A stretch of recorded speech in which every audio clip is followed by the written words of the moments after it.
over 2 million dead.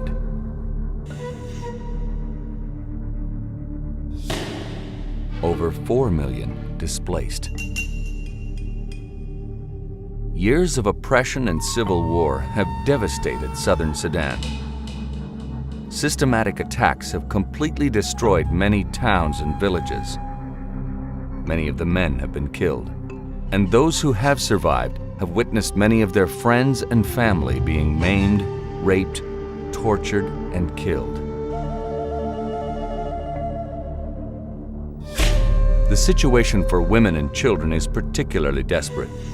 Nearly 1/4 of the children under 5 die due to malnutrition and waterborne diseases. Forced to flee their homes to escape the fighting, hundreds of thousands of survivors have fled to large refugee camps in the Darfur region. We went through this desert area to get to the camp, and then I'll never forget what I saw. This vast area of people. They were all living in small huts made of sticks covered with cardboard, plastic, or whatever they could protect themselves from the sun and the wind. And what strikes you most is you see these women, and many of them are carrying sick children, and you realize that they have seen so many horrible things happen to their families, to their own homes, that they just have reached the point where they can't handle it anymore.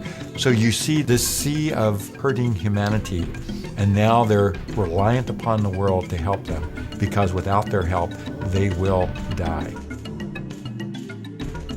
The Global Aid Network has been involved in Darfur, Sudan since 2004. We are bringing in sorghum, lentils, cooking oil, and some dura when it is available. And we do that distribution on a monthly basis, which gives them enough food to feed a family of 7 for approximately 1 month. Once immediate physical needs are met, the next priority is helping those overcome by the emotional shock of what they've experienced. Many suffer from post-traumatic stress syndrome, and sadly, often it's the children who are impacted the most. GAIN's emergency response team includes clinical psychologists and counselors who are able to offer help and healing through the counseling they provide. Dear Bill, as part of our counseling process with children, we ask them to draw pictures. This is a picture that one boy drew. The people on the bed are the boy's grandparents. They were sleeping when the Janjaweed attacked the village. The soldiers broke into their hut, gouged out their eyes, and then cut their heads off.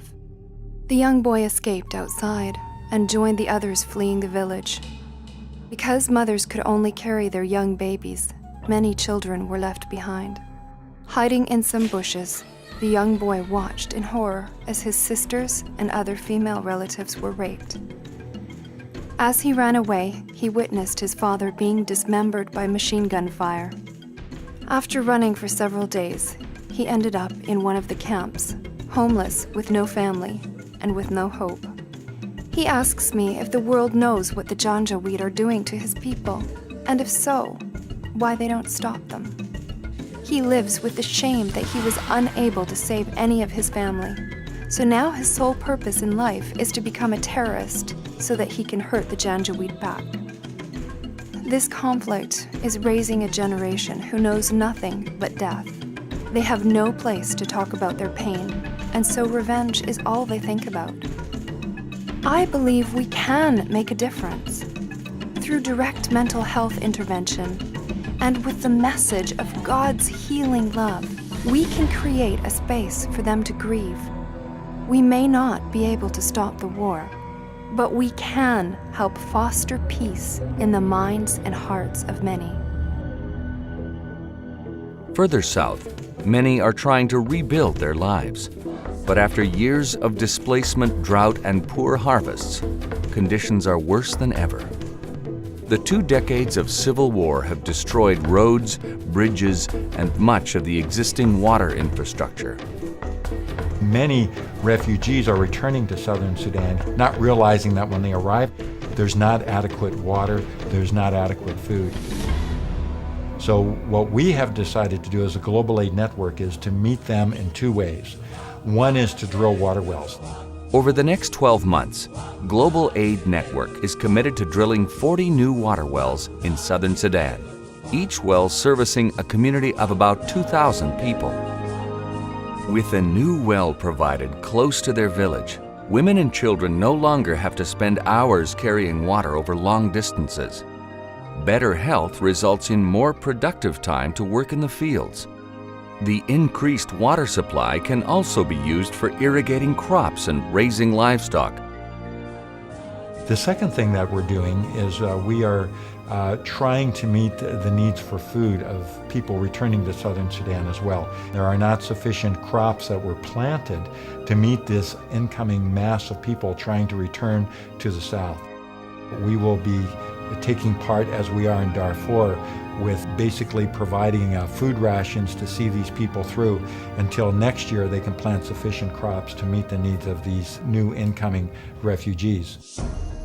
At each dedication of a water well, as well as each food distribution, we have our own dedicated Jesus film teams, and they are there. They show the Jesus film. They have people who share the gospel at that, and then the local church is there to come alongside all of those who indicate a decision for Jesus Christ, to tell them more now about this newfound relationship they have with God through Christ, and then to eventually plant churches in many of those villages. We have now shown the Jesus film to over 500,000 people, and over 200,000 people have indicated decisions for Christ. There are now 18 churches within the camps, and with regular growing attendance on a weekly basis within those churches. At the Global Aid Network, our mission is to demonstrate the love of God in both word and deed to hurting and needy people through relief and development projects. We ask that you would pray for a peaceful resolution to the civil war in Sudan. And while the doors are still open, would you consider joining with us in this ongoing relief effort?